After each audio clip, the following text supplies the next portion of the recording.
Bonjour. Donc nous allons essayer de traiter aujourd'hui le dernier chapitre du module de génétique du 4e semestre de la filière SVI. Ce chapitre concerne les notions de complémentation et de groupe de complémentation. Alors ça utilise un peu de la génétique classique, c'est-à-dire on étudie des gènes par utilisation de mutants. Et ça se fait chez un organisme à cycle haplodiplobiontique. On va voir après pourquoi un organisme à cycle haplodiplobiontique. Et comme exemple, on va prendre les chaînes de biosynthèse de certains produits chez ces micro-organismes. Alors tout d'abord, la plupart des nutriments que la bactérie ou la levure synthétise elle-même sont synthétisés en plusieurs étapes enzymatiques à partir de substrats initiaux. Donc plusieurs étapes enzymatiques, ça veut dire qu'il y a plusieurs réactions. Chaque réaction, elle est catalysée par une enzyme et chaque enzyme est codée par un gène. Alors, pour que l'organisme soit ou ait un phénotype sauvage, il faut que tous les gènes de la chaîne de biosynthèse du nutriment en question, il faut que tous ces gènes soient à l'état sauvage. Alors, si au moins un gène il est muté, la souche perd le phénotype sauvage et donc devient auxotrophe pour le nutriment en question. Pourquoi? Parce que une mutation d'un gène, c'est un changement de la séquence d'acides nucléiques. Alors, ces notions sont traitées plus en détail en module de biologie moléculaire du 5e semestre de la filière toujours SVI. Donc, je disais, une mutation, c'est un changement de la séquence du gène. Ce changement est traduit en changement du polypeptide correspondant. Donc, lorsqu'il s'agit d'une enzyme, l'enzyme elle est changée, donc soit ou peut-être même elle est absente, donc l'étape enzymatique n'est pas effectuée et ça provoque l'arrêt de la chaîne de biosynthèse. Alors, comme exemple ici, nous allons prendre la chaîne de biosynthèse des pyrimidines chez la levure Saccharomyces cerevisiae, qui a un cycle haplodiplobiontique. Donc, on voit que cette chaîne, les substrats initiaux, c'est la glutamine, le bicarbonate et l'ATP. Alors, ce n'est pas important le nom des produits intermédiaires. Ce qui nous intéresse, c'est qu'il y a 9 gènes. Chaque gène est catalysé par une enzyme et chaque enzyme est codée par un gène. Par exemple, le gène PIR-A code pour la carbamylphosphatase qui permet de transformer ces substrats en aspartate plus carbamylphosphate, par exemple. Jusqu'à la dernière étape, c'est le gène PIR-G qui code pour la CTPase qui permet la synthèse de l'acétidine 5' triphosphate. Donc, si dans cette chaîne, au moins un gène est muté, par exemple, ici, le gène PIR-E, s'il est muté, il n'y aura pas d'orétidylphosphatase et donc la chaîne va s'arrêter à l'orotate. Par conséquent, il n'y aura pas de citidine 5' triphosphate et donc il n'y aura pas de phénotype sauvage. La souche deviendra PIR-. Alors la même chose, s'il y a un deuxième gène qui est muté, un gène 2 ou 3, c'est la même chose. Toujours, la souche sera auxotrophe pour les pyrimidines. Donc, dans ce cas-là, lorsqu'elle est mutée pour qu'elle se multiplie, il faut lui additionner dans le milieu les pyrimidines. Alors, ces mutants, en fait, qu'on prépare du chaîne de biosynthèse, elles nous permettent de déterminer combien de gènes sont impliqués dans une chaîne de biosynthèse donnée. Est-ce qu'il y a 3 gènes, 4, 5 ou combien? Et c'est là l'intérêt d'utiliser un micro-organisme à cycle haplodiplobiontique tel que la levure Saccharomyces cerevisiae. Alors, le cycle de cet organisme, il peut emprunter soit une reproduction asexuée, donc par bourgeonnement, par mitose simple, ou une reproduction sexuée, donc qui passe par la fécondation. Donc c'est un schéma très simple ici. On montre des cellules A. Donc A, c'est un signe sexuel de la levure. Ces cellules sont à N chromosomes. Et des cellules alpha, c'est l'autre signe sexuel. Et aussi, on a N chromosomes. Alors, la fécondation va donner le zygote qui a 2 N chromosomes. Ce zygote va soit subir des mitoses pour donner des cellules à 2 N chromosomes, donc c'est une reproduction asexuée, soit il va subir la méiose pour donner des asques, et les asques contiennent les spores qui sont des cellules à N chromosomes. Ces spores, ils vont soit subir des mitoses pour donner des cellules à N chromosomes, soit entrer dans un cycle de fécondation, comme ici au départ. Donc cette levure nous permet d'étudier en même temps les cellules à N chromosomes issues de la méiose et des cellules à 2 N chromosomes issues de la mitose du zygote. Alors tout d'abord, pour déterminer ce nombre de gènes impliqués dans une chaîne de biosynthèse donnée, il faut tout d'abord avoir des mutants, puisque au départ on a dit que ça se fait par utilisation de mutants. Donc il s'agit d'exposer la souche sauvage à un agent mutagène, tel que les rayons ultraviolets, c'est ce qu'on utilise le plus souvent, sur un milieu complet. Ensuite, on fait un repiquage du milieu complet vers un milieu minimum. Sur ce milieu minimum, on sélectionne les mutants. Et ensuite, la dernière étape, c'est d'isoler les mutants qui sont mutés au niveau de la chaîne de biosynthèse des pyrimidines. Ça veut dire qu'ils sont pire-. Alors, comment on reconnaît une souche pire plus d'une souche pire-? Tout simplement en regardant est-ce qu'elle se multiplie ou non sur milieu minimum. Alors, tout d'abord, il est à rappeler que le milieu complet sur lequel on fait la mutation induite, donc sur lequel on expose la souche à l'agent mutagène, c'est un milieu qui contient tous les nutriments dont la cellule a besoin. C'est-à-dire que même si la cellule est mutée au niveau d'une ou de plusieurs chaînes de biosynthèse, elle peut se multiplier sur milieu complet. Par contre, un milieu minimum ne contient que les sels minéraux et la source de carbone. Donc, une souche quelconque, pour qu'elle puisse se multiplier sur un milieu minimum, il faut qu'elle soit sauvage pour toutes les chaînes de biosynthèse. C'est-à-dire qu'il faut qu'elle soit capable de synthétiser tous les nutriments dont elle a besoin. Si au moins une chaîne de biosynthèse est mutée, elle ne pourra pas se multiplier sur milieu minimum. Pour se multiplier, il faut lui additionner le nutriment qui manque. Donc, nous avons ici un schéma qui détaille un petit peu ces étapes. Donc, sur milieu complet solide, fait un étalement du micro-organisme. On fait une incubation. Alors, pour la levure, c'est généralement 25 degrés. Et on obtient un certain nombre de colonies. Puisque ça a été déjà soumis à l'action de l'agent mutagène, donc parmi ces colonies, il y en a celles qui sont mutées et celles qui ne le sont pas. Sur ce schéma, on résume un petit peu les détails de toutes ces étapes. Donc, comme on avait dit, on commence par un étalement de la souche sauvage sur un milieu complet. On fait agir des rayons ultraviolets qui vont créer des mutations. Après incubation, on va avoir un certain nombre de colonies. Parmi ces colonies, on a celles qui sont mutées et on a celles qui ne le sont pas. Pour le savoir, on doit faire ce qu'on appelle un repiquage sur un milieu minimum.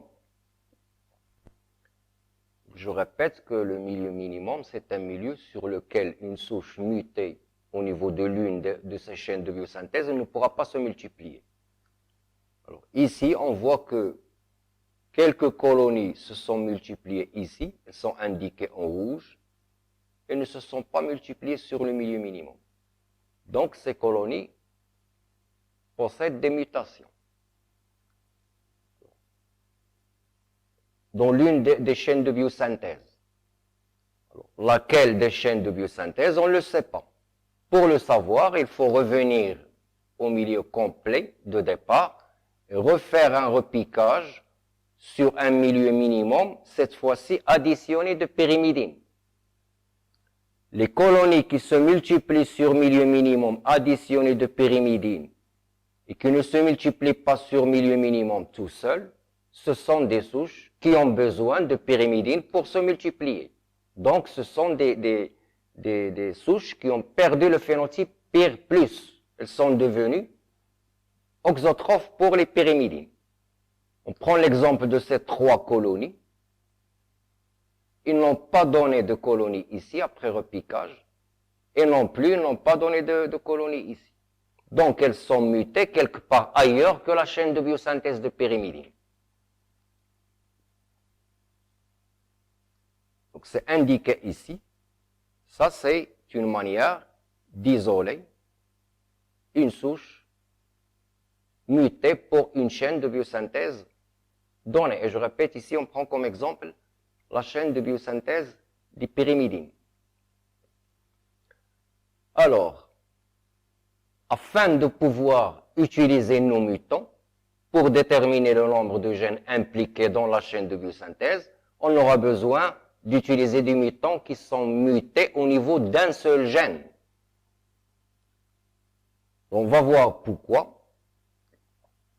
C'est marqué ici, parce que ici vous avez le génotype sauvage, donc le phénotype sauvage, il est PIR+, tous les gènes sont à l'état sauvage, la souche, elle est autotrophe pour les pyrimidines. Elle est capable de synthétiser, donc elle peut se multiplier sur milieu minimum. Ici, nous avons une souche qui est PIR-, parce qu'elle est mutée au niveau des 2 gènes, qui sont PIR-C et PIR-E. Alors, qu'elle soit mutée au niveau des 2 gènes, ou d'un seul des 2 gènes, ou mutée au niveau de 3 gènes, le résultat sera le même. Ce sera toujours auxotrophe pour les pyrimidines. Nous, ce qui nous intéresse, c'est d'avoir des souches qui sont mutées chacune au niveau d'un seul gène. Alors, pour isoler ces souches, on doit faire un croisement de la souche mutée avec la souche sauvage. Alors, point de vue génotype, une souche mutée au niveau d'un seul gène diffère de la souche sauvage par ce seul gène, puisque c'est le seul qui est muté. Donc, le croisement de cette souche mutée avec la souche sauvage doit donner le résultat d'un monohybridisme lorsqu'on analyse les spores en vrac, c'est-à-dire la souche PIR- croisée avec la souche sauvage qui est PIR+, doit donner une descendance en spores en vrac qui est constituée de 50% qui sont auxotrophes et 50% qui sont autotrophes pour le pyrimidine. Alors, lorsqu'on obtient ce résultat, ça veut dire que la souche PIR- qu'on a isolée, elle est mutée au niveau d'un seul gène. Alors, bien sûr, si on fait ce croisement, on n'obtient pas le résultat du monohybridisme, c'est-à-dire 50% PIR- et 50% PIR+, ça veut dire que cette souche, elle est mutée au niveau de plus qu'un gène. Donc, une souche qui est mutée au niveau de plus qu'un gène ne nous intéresse pas pour déterminer le nombre de gènes impliqués. Alors, après avoir isolé un certain nombre de souches qui sont mutées chacune au niveau d'un seul gène, on doit procéder à ce qu'on appelle des tests de complémentation. Alors, c'est quoi un test de complémentation? C'est tout simplement, c'est un test qui permet de voir est-ce que 2 souches qui sont toutes les 2 mutées au niveau d'un seul gène? Est-ce qu'elles sont mutées au niveau d'un même gène ou au niveau de deux gènes différents? Alors ici, on a l'exemple de deux souches PIR1 qu'on a appelées 1 et 2. Toutes les deux sont mutées, sont PIR-. On fait la fécondation entre les deux souches, donc entre la A, qui est le signe sexuel, et l'autre souche alpha, qui est l'autre signe sexuel, qui sont toutes les deux bien sûr à N chromosomes. Et on analyse le phénotype du zygote issu de cette fécondation. Alors donc là, on aura besoin d'analyser des cellules à 2 N chromosomes. C'est ça l'intérêt du cycle haplodiplobiontique. Donc on a deux cas. Soit que le zygote issu de cette fécondation, il a le phénotype sauvage, il est PIR+. Dans ce cas, on dit que les deux souches se complémentent entre elles. Il y a complémentation. Si ce zygote, il est de phénotype PIR-, c'est-à-dire s'il est auxotrophe, ça veut dire qu'il n'y a pas de complémentation. Et donc la souche PIR1 et PIR2 ne se complémentent pas. Alors, on peut interpréter ça par un schéma. On va prendre le premier cas, où les deux souches sont mutées au niveau du même gène de la chaîne de biosynthèse, qui est dans notre cas les pyrimidines. Donc nous avons ici un chromosome représenté avec un certain nombre des gènes de cette chaîne de biosynthèse, et l'autre souche, PIR2, avec le même nombre de gènes sur le même chromosome. Ces deux chromosomes, bien sûr, ce sont des chromosomes homologues. Alors après fécondation, on voit que les deux souches sont mutées chacune au niveau d'un seul gène, et en plus, c'est le même gène qui est muté chez les deux souches. Donc chez le zygote, l'enzyme de la chaîne qui est absente, elle est codée par le même gène qui est muté ici. Donc chez le zygote, cette enzyme, elle manque. Donc la chaîne de biosynthèse ne va pas pouvoir continuer. Et le zygote sera de phénotype muté, sera PIR-. Il n'y a pas de complémentation ici. Les deux souches ne se complémentent pas. Et c'est le même gène qui est concerné. Donc ces deux mutations correspondent tout simplement à deux formes alléliques d'un même gène. Autrement dit, ce sont des mutations qui sont allèles.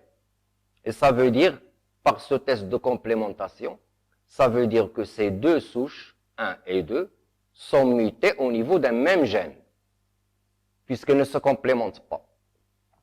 Le deuxième cas, c'est lorsque les deux souches sont mutées au niveau de deux gènes différents.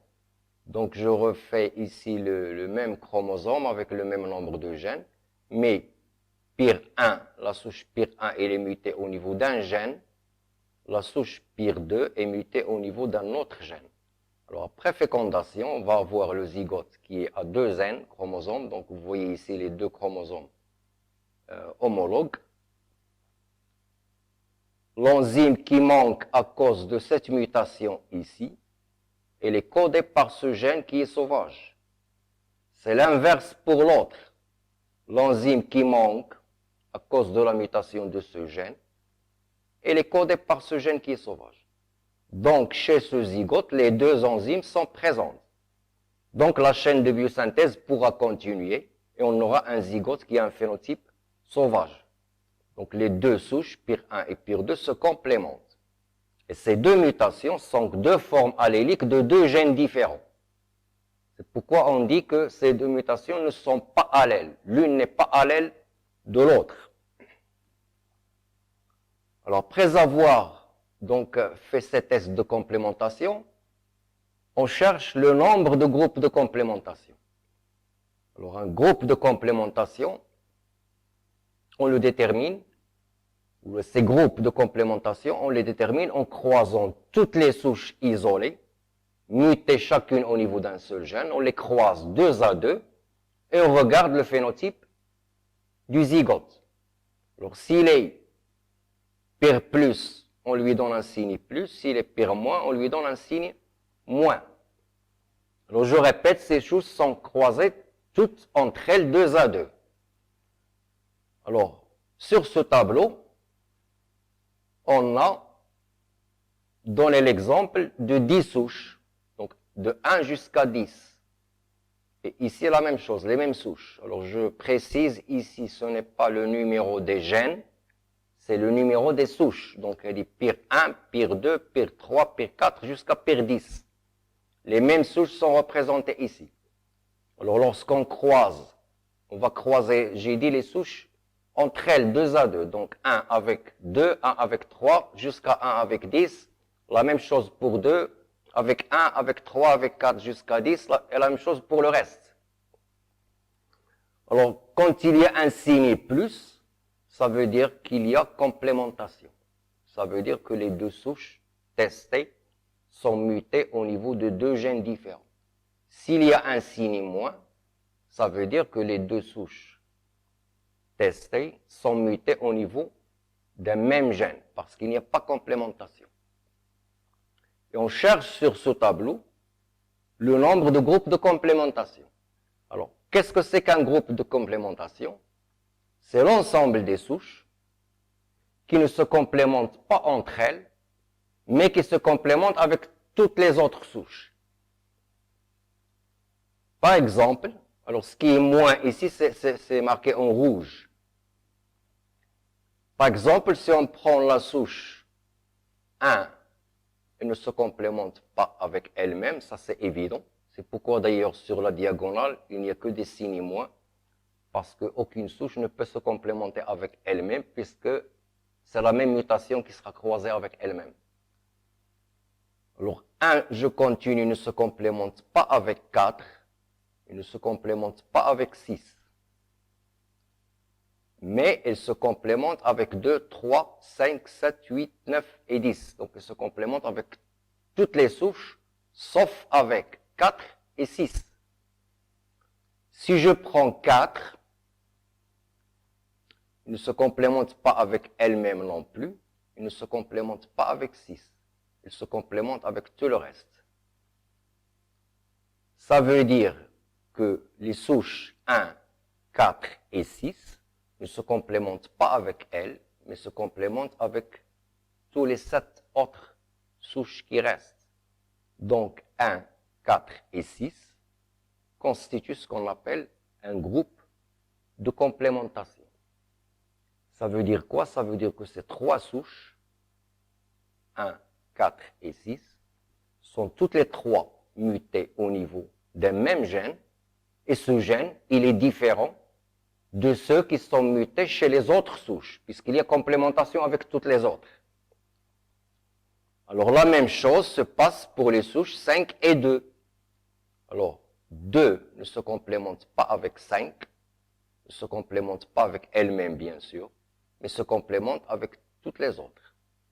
5, la même chose ici, ne se complémente pas avec elle-même, elle se complémente avec toutes les autres. Donc, les souches 5 et 2 constituent un autre groupe de complémentation. Alors, le même principe s'applique sur les souches 3, 7 et 8. Vous voyez, 3 ne se complémente pas avec elle-même, bien sûr, ne se complémente pas avec 7, ni avec 8. Elle se complémente avec toutes les autres. Donc, 3, 7, 8, c'est un troisième groupe de complémentation. Et finalement, nous avons le dernier groupe de complémentation qui contient les souches 9 et 10. Alors, certainement, on remarque que seulement la moitié du tableau qui est rempli, parce que si on remplit ici, ce sera la même chose. C'est le symétrique. Donc, on n'a pas besoin de remplir l'autre.